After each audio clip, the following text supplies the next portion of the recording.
coloco la descripción y damos inicio. Como siempre, esto no debe faltar. Listo, buenas noches, mi nombre es Elvis Canino, este espacio es Una Taza de Esperanza, bienvenidos, bienvenidas. Como siempre los lunes, 7 p.m. hora Caracas, Venezuela. Tema de hoy, una interrogante que se hace mucho, que nos hacemos mucho en determinadas situaciones que nos toca vivenciar, sobre la toxicidad en las relaciones, en las interacciones con los demás. Eso que llamamos, o que se suele llamar personas tóxicas, que voy a aclarar un poco la precaución que hay que tener con estas etiquetas, ¿no? Con el uso de ellas también. Pero bueno, el título es ¿Personas tóxicas o maestros? Es un título que bien polémico, muy polémico, de hecho es un tema polémico, justamente porque se supone que en las relaciones donde podemos identificar algún tipo, algún nivel de toxicidad en alguna persona, alguna circunstancia, no es fácil que alguien te venga a decir que esto puede ser calificado o comprendido como una especie de maestría, como un maestro incluso, una maestra. Esto puede sonar chocante, puede sonar hiriente y puede generar mucha resistencia, pero cuando se genera esta resistencia es una señal bien importante, porque lo más seguro es que estemos tocando una puerta de desaprendizaje, y el desaprendizaje es fundamental, es indispensable en cualquier proceso real de toma de conciencia o de crecimiento personal. ¿Por qué el desaprendizaje es clave? Porque se supone que las experiencias están cimentadas en programas, están sostenidas sobre programas.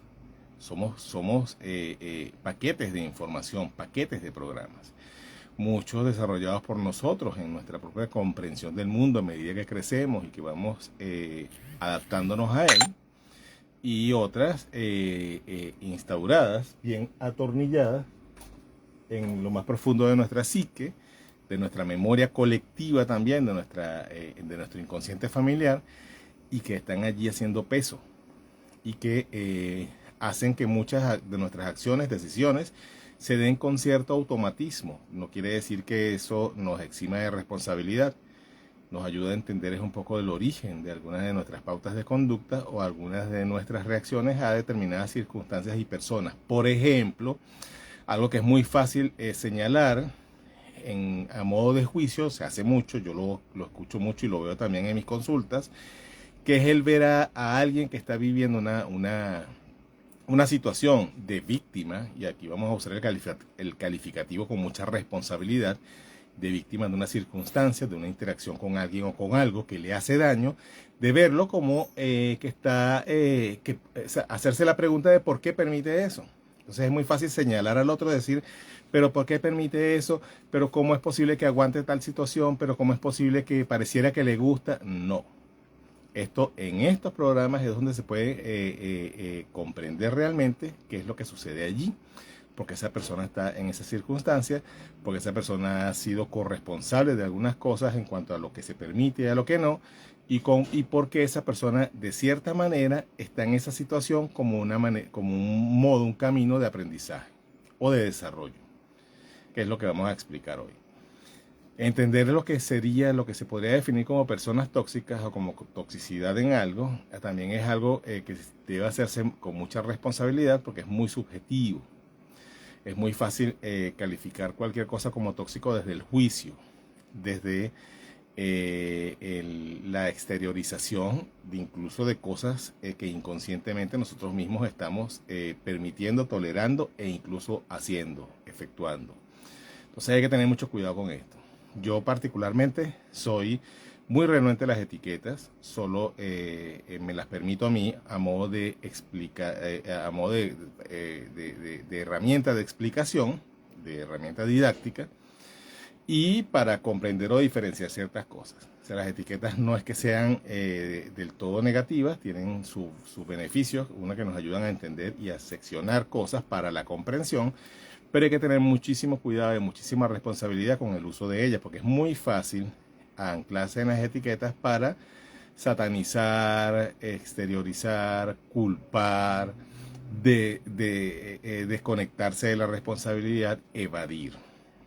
Entonces cuidado con las etiquetas. Es muy fácil, yo lo veo, pareciera que es algo que estuviese como de moda, ¿no? Las personas tóxicas. Entonces vemos aquellos consejos, aquellas frases, no estoy descalificando nada, pero sí haciendo un llamado a la revisión de estos. Por ejemplo, yo suelo ver en las redes sociales especialmente cómo es muy fácil decir o recomendar el aléjate de las personas tóxicas, aléjate de los ambientes tóxicos, y está bien, por supuesto, es un derecho a ejercer, un derecho muy válido y muchas veces, de hecho, generalmente, yo diría que siempre, en situaciones determinadas donde se puede estar en peligro, por ejemplo, con una persona violenta en una relación interpersonal, esto es indispensable, o sea, eso no es algo negociable, hay que alejarse. Pero no es el hecho, sino el cómo. Si yo sencillamente me alejo, por ejemplo, vamos a hacer un ejemplo muy común y que es una de las razones por la que decidí transmitir sobre este tema, porque lo trabajamos mucho en sesiones, la familia tóxica. Es que mi familia es tóxica, entonces yo me alejo y me voy a otro país, me voy a otra ciudad, no los veo más y entonces con eso ya soluciono. Bueno, con eso solucionas una parte que es la de establecer los límites. Cuando tú tomas distancia de una persona o un entorno que te daña, que te limita, que te coacciona, incluso que te violenta, eso es una muestra de autorrespeto, una muestra de autovaloración, el hecho de poner distancia. Pero el poner la distancia no es la solución. Es parte de la solución, es un ancla, un trampolín hacia la solución, es una especie de puerta, pero de allí viene el verdadero trabajo. Una de las cosas es preguntarse primero, con el caso de la familia, hay que entender que esa familia somos parte de ello. Entonces, el que podamos establecer esta distancia, que es sano, porque nos pone a salvo de ciertas cosas que podrían destruirnos, y hablo literalmente, el hecho de poner a distancia no nos saca del programa familiar, no nos saca del árbol genealógico. Seguimos siendo parte. Entonces, todo eso, esa toxicidad que hemos visualizado allí, que hemos hecho consciente allí, es parte de todo ese clan, de toda esa información. Y por lo tanto es parte de nosotros, porque somos parte de ello. Entonces, entender que cuando yo marco la distancia, no me desligo de mi pertenencia a ello, es una puerta de entrada a la comprensión, a la integración, a todo lo que realmente se requiere para mejorar con respecto a algo que nos hacía daño, para salir realmente de ello. Porque fíjense que muchas veces vemos que se repite la misma situación una y otra vez. Quizá tomamos distancia con la familia, pero entonces caemos siempre en entornos donde proyectamos esa misma relación interfamiliar, intrafamiliar, en otros ambientes como el laboral, por ejemplo. Entonces siempre tenemos la figura autoritaria que nos invalida, siempre tenemos la figura competitiva, que la autoritaria podría ser una proyección del padre o la madre, ambos también. La competitiva que nos busca destruir, de ponerse a cadillas, puede ser una proyección de lo no resuelto con el hermano o la hermana, y así para ustedes contar. ¿Por qué pasa esto? Entonces salimos a otro trabajo y lo mismo, nos vamos de país y cambiamos hasta de rubro y lo mismo, porque estamos llevando la información. Entonces, esto es lo puntual en cuanto a que tomar distancia no es el definitivo, no es la resolución, es la entrada a ello y puede ser la puerta de una nueva relación con nosotros mismos, porque cuando yo dejo de tolerar ciertas conductas hacia mí, pongo ese límite, y alejarme es una de las maneras de poner ese límite sano. El primer acto que estoy haciendo con eso es de respetarme a mí. O sea, me estoy diciendo a mí, tú no mereces eso, entonces hay que tomar distancia. Pero luego viene el por qué.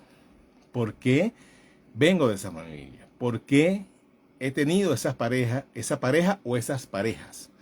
¿Por qué siempre en los trabajos, siempre en los sitios donde vivo, tengo este tipo de interacción con alguien y termina la situación de determinada manera, con determinado conflicto, que generalmente es repetitivo?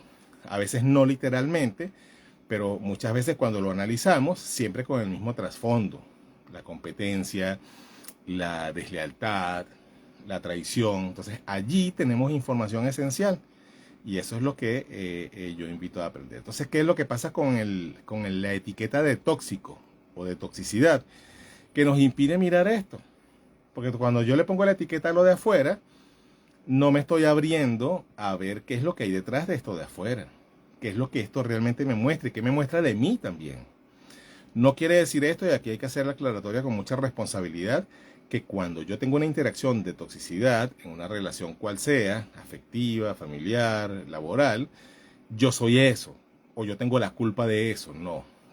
Corresponsabilidad es una cosa y culpa es otra. De hecho, la culpa es un instrumento tóxico de patrones tóxicos de interacciones. La manipulación utiliza la culpa. El control utiliza la culpa. Bueno, veamos cómo funciona nuestra sociedad. A través de la culpa, de la amenaza y del miedo. Todo eso es un reflejo. Y eso es bueno entenderlo porque así podemos comprender y mirar con más compasión nuestro esquema familiar. Porque los esquemas van siendo proyecciones de los que están jerárquicamente por encima. Entonces, en una sociedad que está cimentada sobre la amenaza, la culpa, el castigo, obviamente las familias suelen repetir y suelen proyectar estos mismos modelos para la resolución y el manejo de las situaciones. Entonces, mirarlo de esta perspectiva nos ayuda a ser un poco más comprensivos. Ser comprensivo no es ser tolerante. Ser comprensivo o buscar comprender no es justificar. Por eso aclaro que en el título, esto de personas tóxicas o maestros, la intención nunca es, ni será jamás, por lo menos de parte de este servidor, romantizar cual sea el patrón de conducta que tenga alguien o algo en nuestras vidas, romantizarlo y darle un sentido místico. No, no, no.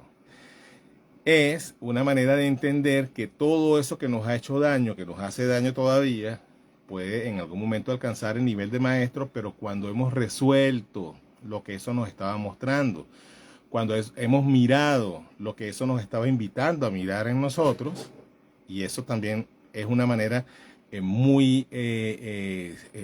vamos a decirle superior, de poder realmente poner límites a lo otro. Cuando yo me desprendo de algo, entendiendo cuánto de ese algo muestra de mí y cuánto no, y ese no lo suelto, lo entrego a quien pertenezca, alcanzo, bueno, primero que nada no soy el mismo antes y después de esa situación, de esa comprensión. Nunca voy a ser el mismo, nunca. Y eso pregúntenselo a cualquier persona que haya vivenciado una experiencia bien traumática. Nunca se es el mismo cuando se ha aprendido lo que esa experiencia vino a mostrarnos en la vida. Nunca. Es imposible. O sea, por mucho que queramos, es imposible. Es imposible. Y eso pasa positiva y negativamente. Porque si hay aprendizaje, comprensión e integración, vamos a lo más seguro es que seamos más conscientes, más responsables, más proactivos, o sea, que saquemos un beneficio en cuanto a crecer de una experiencia, incluso una muy dolorosa. Pero pasa mucho también que negativamente no somos los mismos porque quedamos marcados, quedamos a la defensiva, heridos, más heridos todavía, y eso nos puede convertir en personas desconfiadas, pesimistas. Entonces, esa es la línea delgada entre la comprensión y lo que es la experiencia en sí y una manera superflua de manejar lo que ella nos muestra. Que eso, una es la evasión, otra es el escape y así. Evadir o escapar de algo que nos está haciendo daño no es algo condenatorio, no está mal, es humano. De hecho, es nuestra primera reacción instintiva. Buscar de alejarnos, buscar de negar eso. Por eso la negación. Fíjense que en los casos de cualquier problema conductual, por ejemplo las adicciones, el primer escalón que hay que pasar es el de la negación para llegar a la aceptación. Mientras alguien no reconozca que tiene un problema, no hay nada o hay muy poco que hacer. Porque esa negación nos impide abrirnos realmente a la luz. Fíjense que hay personas que han aceptado dejarse ayudar todavía engañándose de que no tienen problema. ¿Y qué es a qué suele llevar esos procesos? A recaídas. Y eso va con lo que sea. Bueno, vamos a poner un ejemplo muy superfluo y común. Los cambios de hábitos alimenticios. Siempre volvemos a los patrones viejos. ¿Por qué? Porque estamos programados. Y allí sí vamos a hablar de toxicidad. Porque estamos programados con patrones tóxicos. Valga la redundancia. La adicción al azúcar, y les habla un adicto al azúcar, es un patrón tóxico, es un patrón autodestructivo e instaurado, porque eso nace en los hábitos que están a nuestro alrededor en la primera infancia. Fíjense que una cosa que hacemos con los niños cuando empiezan a degustar alimentos es endulzarles los alimentos, cuando en realidad eso no hace falta porque ellos tienen el paladar virgen. Lo tienen, o sea, no hay que endulzarle un jugo, una papilla a un niño. Incluso no hay que ponerle sal, no es necesario. Pero lo hacemos, porque estamos llenos de patrones y repitiendo patrones. Ese ejemplo aparentemente superfluo, aparentemente inocuo, nos puede servir para explicar muchas otras cosas, porque así como ponemos el azuquita, así como ponemos la salecita, porque así también ponemos el diminutivo, ¿no? Nos vemos después de adultos diciendo, bueno, me voy a comer un pancito, entonces somos diabéticos y me voy a comer un dulcito, y ahí. Ese diminutivo es una manera de justificar, es un autoengaño. Y allí se puede aplicar esto a cualquier otra situación. Por ejemplo, el gritico. Es que un grito a tiempo enseña, establece los límites y la responsabilidad. No, el grito a tiempo enseña que la violencia es la manera de solucionar las cosas. El grito a tiempo, una de las cosas que instaura como idea, es que quien me ama tiene derecho a violentarme. Y que la violencia es una manera de amar, de dar y recibir amor. Entonces, no, pero fíjense cómo lo normalizamos. La palmada a tiempo, ni hablar de ella. Todavía hay gente que la justifica. Y todavía hay instituciones que la tienen como manera de disciplinaria y didáctica. No nos engañemos. Sí, hay más leyes, protección al niño, más conciencia. Pero hay escuelas que todavía permiten que se golpee y se maltrate a los niños, incluso sin golpes, pero maltrato es maltrato. Entonces, bueno, esto nos ayuda a entender de dónde viene esta facilidad, ese automatismo que tenemos para recurrir a la etiqueta y evadir nuestra responsabilidad de las cosas. Estamos programados para ello. ¿Por qué las personas o circunstancias tóxicas? Bueno, vamos a aclarar primero qué sería persona tóxica. Vamos no a un concepto filosófico profundo, un concepto comprensible y acorde con las ideas que suelo manejar siempre, o sea, con las consultas que suelo recibir siempre y que me dicen en el mismo proceso de desentrañar la historia familiar, por ejemplo. ¿Qué es una persona tóxica? Una persona tóxica vendría a ser, usando lo que escucho de mis pacientes, de mis alumnos y de las personas a las que suelo responderle consultas, vendría a ser alguien que en vez de sumar resta, es algo que me dicen mucho. Alguien que tiene un patrón de conducta destructivo hacia mí, que me limita, me coarta, me coacciona, incluso me invalida y violenta directamente. Eso sería una persona tóxica. Una persona tóxica también puede ser alguien que desde mi perspectiva carezca de empatía, se imponga sobre mí, imponga sus criterios y invalide los míos, o sea, me anule y ejerza el control absoluto sobre mí. Esto pareciera extremo, pero es más común de lo que ustedes se imaginan. En las parejas lo veo todo el tiempo. Incluso solemos ver mucho en esquemas de pareja a una persona muy amorosa, muy tierna, que usa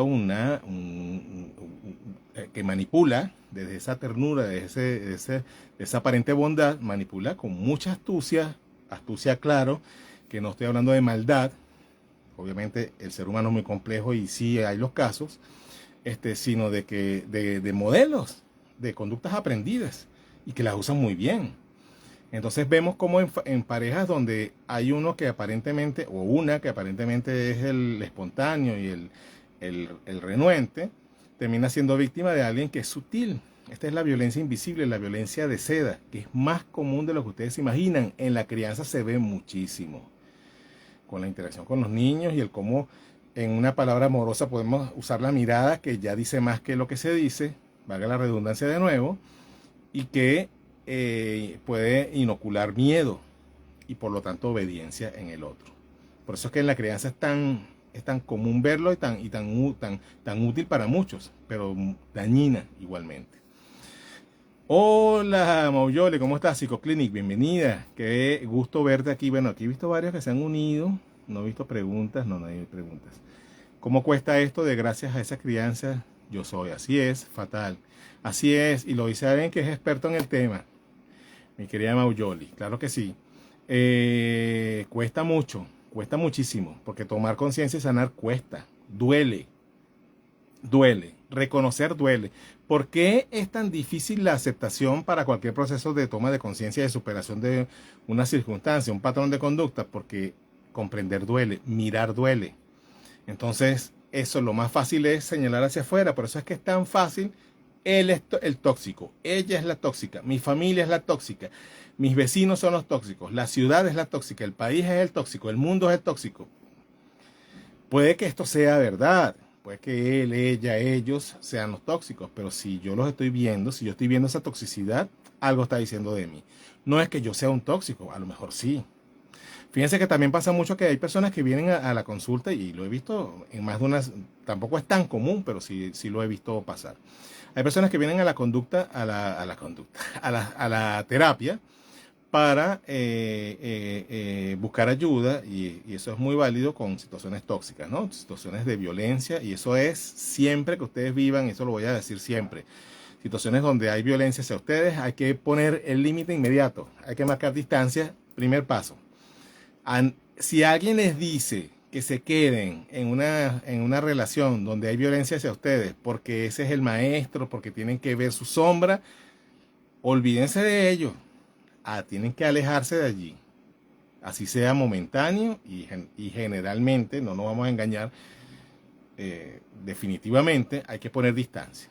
La única manera en que eso no sea definitivo es que de verdad se perciba y se entienda y se vea en acción una disposición de la otra parte a buscar ayuda y solución al problema. Del resto, promesas, flores, no olvídense de eso, porque es que no, porque están en peligro. Y aparte están en peligro de muchas maneras. Está en peligro su autoestima, está en peligro su autoconcepto, su autovaloración, su autopercepción, y está en peligro usted también. Si usted está en una relación donde la amenazan, la golpean y la chantajean y le muestran el cuchillo, aléjese rápido, por favor, aclaratorio. Entonces, ¿qué pasa? Muchas veces las personas vienen a la consulta porque un ejemplo muy común es que tengo que sanar porque mi familia es tóxica. Y está bien, eso es válido porque generalmente tienen razón, hay toxicidad allí, hay patrones que están mal, pues, que hacen daño. Okay. Pero luego se terminan dando cuenta, en esa búsqueda, en la introspección, en el poner todo en orden, que hay conductas en ellos porque justamente pertenecen a ese clan, pertenecen a ese programa, pertenecen a esa información, hay parte de esa información en ellos, que hay patrones tóxicos que no se estaban conscientes pero que están allí. ¿Y qué es lo positivo de ellos? Que entonces lo externo, lo que yo veía como que el problema que estaba afuera, me llevó a buscar una ayuda para supuestamente ver cómo resuelvo eso de afuera, o hago que esas personas cambien y mejoren. Y eso me termina llevando a ese espejo donde yo termino viendo lo que sí está bajo mi control, porque yo no puedo cambiar a nadie. Yo no puedo esperar que mi familia cambie, que mi país cambie, que mi esposo cambie, que mi esposa cambie, que mi hijo cambie. El cambio solo lo puedo ejecutar en mí. Y obviamente, en las interacciones, en las interrelaciones, cuando yo mejoro aspectos de mí, cuando yo mejoro, amplío mi autoconocimiento, cuando yo empiezo a poner las sombras en la luz, e integrar lo que está negado a la conciencia y hacerlo parte de mí, sacar lo mejor de ello y convertirlo en lo que realmente es, que es una parte fundamental de mí, de mi propio poder personal incluso, eso me cambia mi percepción sobre los demás y también incide en los demás. Entonces, en circunstancias donde yo era una víctima, me convierto en un resolutor, en un elemento alquímico de mejora, en un mediador. No es que yo tengo que ponerme a mediar en todos los problemas de mi familia porque tomé conciencia, ¿no? Lo puedo hacer si lo deseo, por supuesto, pero no, cuidado con caer en el otro extremo, en el síndrome del Salvador, no. Ese es un extremo, no. Ustedes tienen que centrarse en la mejora personal para ser mejores personas y de allí poder dar a los demás lo que quieran y puedan dar. Y poder darse a sí mismo primero, porque no se puede dar lo que no se tiene. ¿Cuántas veces no escucho? Y incluso yo mismo tuve que trabajar en eso en algún momento de mi vida. Yo quisiera dar más. Bueno, está bien querer dar más. No hay nada malo en ello, pero te estás dando a ti. ¿Qué tanto te estás dando? Si no te das a ti y das a todos, te desgastas, te consumes, te terminas destruyendo. Y se lo dice a alguien que lo hacía y que tuvo que trabajar muchísimo en ello. Entonces no es no dar, es Ve de las prioridades. Date, si quieres dar, date primero a ti. Porque no se puede dar a los demás lo que no tienes tú. Te vuelves una especie de pozo sin fondo que se va consumiendo a sí mismo. Entonces, ¿por qué las personas o las circunstancias o los elementos como la familia tóxicas pueden ser nuestros maestros? Primero, porque reflejan nuestras heridas no sanadas. Nos ayudan a ver hacia allí, hacia lo que no está mirado. Nos ayudan a atender, a entender y a ser consciente de aquello que no veíamos de nosotros. El ejemplo que di hace rato, es que mi pareja es tóxica y entonces, bueno, pongo la distancia, busco la ayuda, empiezo a buscar qué de eso, qué de mí se muestra en eso de afuera, y entonces empiezo a entender aspectos de mí que no están resueltos. Por ejemplo, mi egoísmo, que no lo veía, mi falta o poca empatía, que tampoco la tenía consciente. Y entonces la proyectaba en el otro magnificada y el otro la persona que atraje era absolutamente no empática para recordarme que en algún momento yo no fui empático, fui empático y negué parte de esa empatía para poder sobrevivir, me autoengañé de que eso era dañino y me volví neutro. Y entonces me recuerda que esa empatía está allí, que parte de ella está allí reprimida. Y así, o sea, esto es complejo y si me pongo a desarrollarlo pasaríamos demasiado tiempo, pero en sí, en conclusión es eso, nos ayudan a mirar hacia donde no mirábamos. Entonces la violencia del otro, de los otros, nos ayuda a ver nuestra propia violencia. Sí, señores, señoras, porque sí, hay que alejarse. Cuando están en una relación donde hay violencia, ustedes tienen que alejarse, tienen que poner distancia, tienen que poner un límite, muchas veces con brusquedad. O sea, esto es supervivencia. Es necesario, es absolutamente necesario. Pero luego que están a salvo, no es me alejé y ya todo está listo, porque entonces si no, adivinen que va a venir otro maestro, otra máscara, con el mismo programa, o parecido, pero con el mismo trasfondo, a recordarme que eso todavía no está atendido. Y por eso siempre, porque siempre atraigo a los violadores, porque siempre atraigo a los estafadores, porque siempre atraigo a los maltratadores o a las maltratadoras, porque siempre atraigo a los manipuladores o las manipuladoras, porque siempre atraigo a los que no tienen resuelto el tema con la madre, porque siempre atraigo a las que no tienen resuelto el tema con el padre, porque siempre bla, bla, bla, bla, bla, bla, bla, porque el espejo viene a ponerse al frente y lo que están llegando son máscaras, son seres haciendo un personaje que te está recordando que hay cosas que no has atendido en ti, en tu propia historia. Entonces eso es lo que tienes que atender. Y eso es una de las cosas por las que estas personas, circunstancias, situaciones, lugares se vuelven nuestros maestros.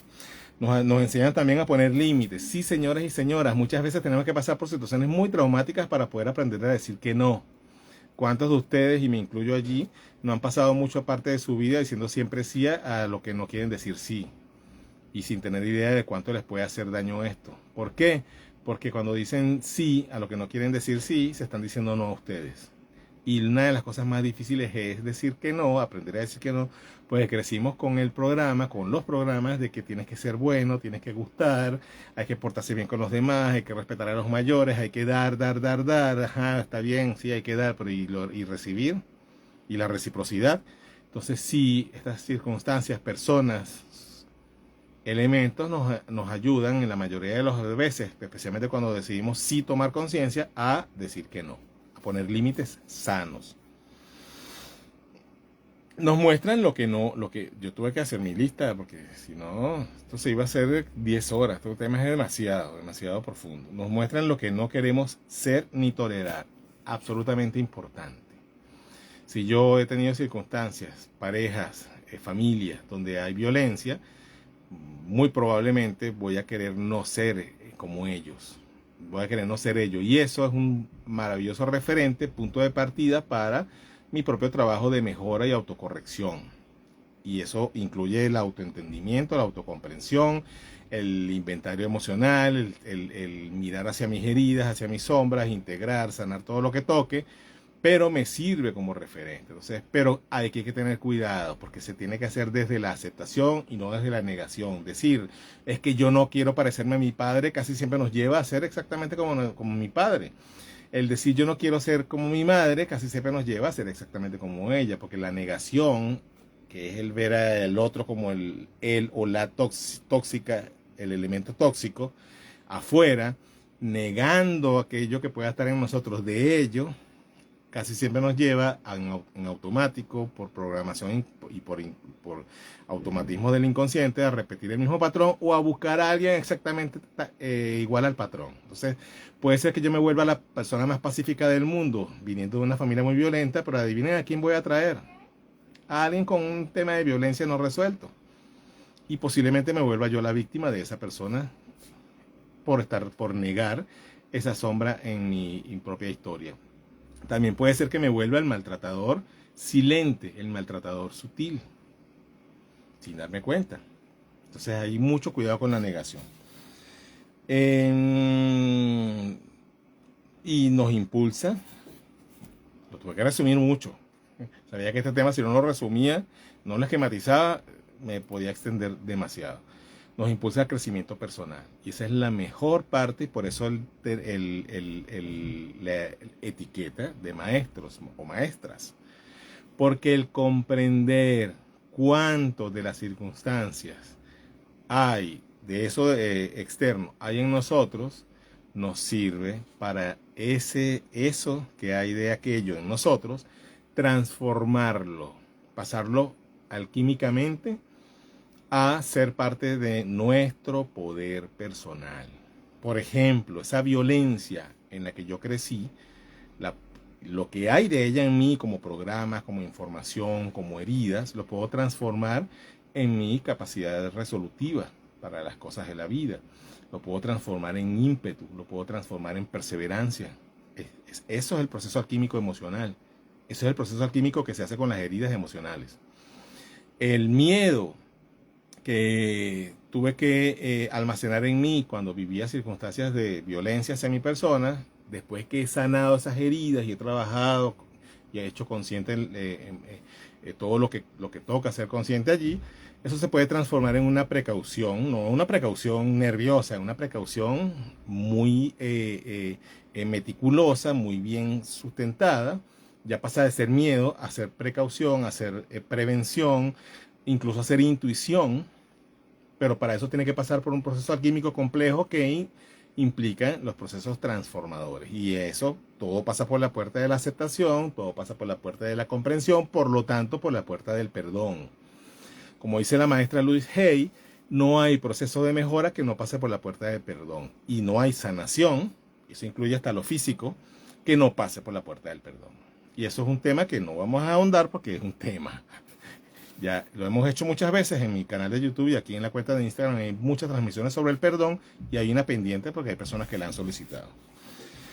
Entonces, el convertir, el comprender que estas personas o circunstancias tóxicas, aclaro las comillas, pueden convertirse en nuestros maestros y maestras, más allá de ser una romantización de la toxicidad, es una manera de entender que todas las circunstancias que nos acontecen en la vida, llámese pareja, familia, país, entorno, lo que sea, nuestra realidad, siempre va a espejar cosas de nosotros que mientras más las hagamos conscientes, mientras más responsables nos hagamos de ellas y de lo que hacemos con ellas, van a complementarnos, van a ayudarnos a crecer. No vamos a ser los mismos después de comprender, de entender de manera integral, de manera absoluta, el por qué llegaron a nuestras vidas.